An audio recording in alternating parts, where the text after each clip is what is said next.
Hello, my name is Jonathan. So in this video, I'm gonna be explaining essentialism. Now, essentialism is this idea that teachers and schools should really emphasize kind of this idea of essential knowledge.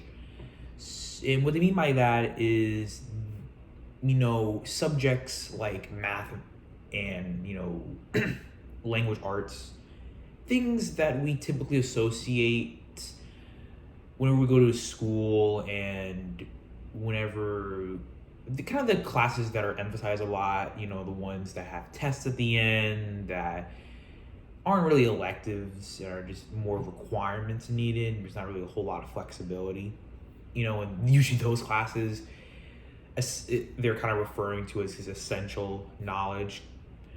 And this overall belief is that students should really take those classes, and they shouldn't really be taking elective classes like art, music, and it should really be these essential core knowledge classes. And to enforce that, they usually emphasize kind of the lecture model in teaching, which is, it's a very teacher-centered kind of philosophy where I'm pretty sure most people have seen this, where essentially the teacher's up front and talks the entire time and explains things and passes their knowledge and wisdom onto the students. That's pretty much what they tend to advocate for teaching wise in the classroom. And I'm pretty sure most people have seen that, plenty of teachers still do that today. Not all of them, but there's still plenty of them who do, especially in college. Especially in college, there's a lot who do that. So this kind of idea of lectures and really emphasizing core concepts rather than electives, we kind of see a lot of those characteristics in the public school system. Probably not as much in elementary per se, but definitely, we definitely see a lot of that in middle school and high school, when it pertains to the lectures kind of classes and the various testing requirements. And elementary still has some of that. It's mainly the testing that's more emphasized, but even then, like, they're kind of split in that sense, where I think 3rd or 5th grade has testing, whereas everybody below kind of doesn't. I know back when I was in elementary, 1st grade, 2nd grade used to have the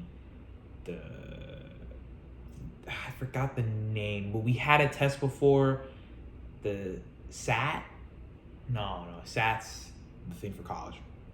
Whatever. They're I don't know if they still have a test there, but generally speaking, though, they still don't really have that lecture element to it for the most part.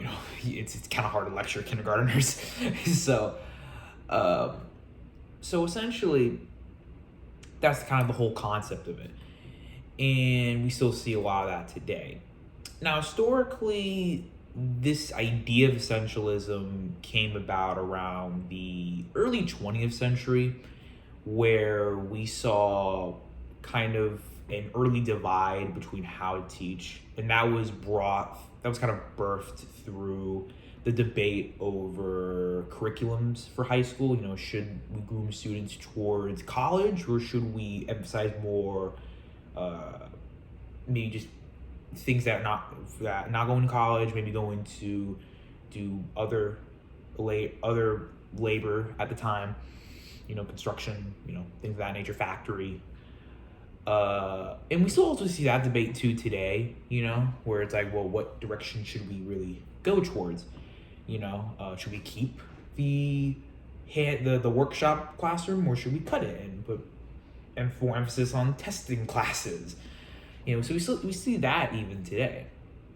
So that's kind of the essentialist philosophy. That's how it kind of birthed from. And ever since then, it's kind of experienced a up and down in popularity. It saw a pretty significant spike around the 1950s when, during the Cold War, Russia launched Sputnik. And that was perceived as a very devastating blow to America.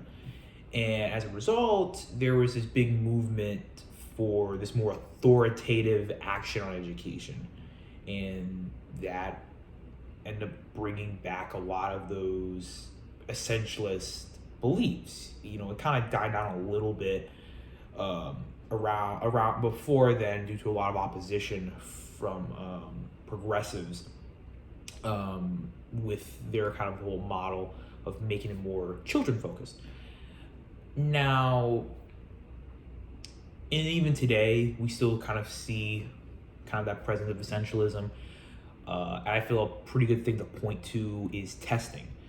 There is a lot of testing nowadays. We have lots of. I know they're getting rid of the FSA, but for many years it was FSA. You had the FCAT. You had EOCs and things of that nature. And a lot of those classes were emphasized because they had a test at the end, where compared to things like arts and ceramics and things like that.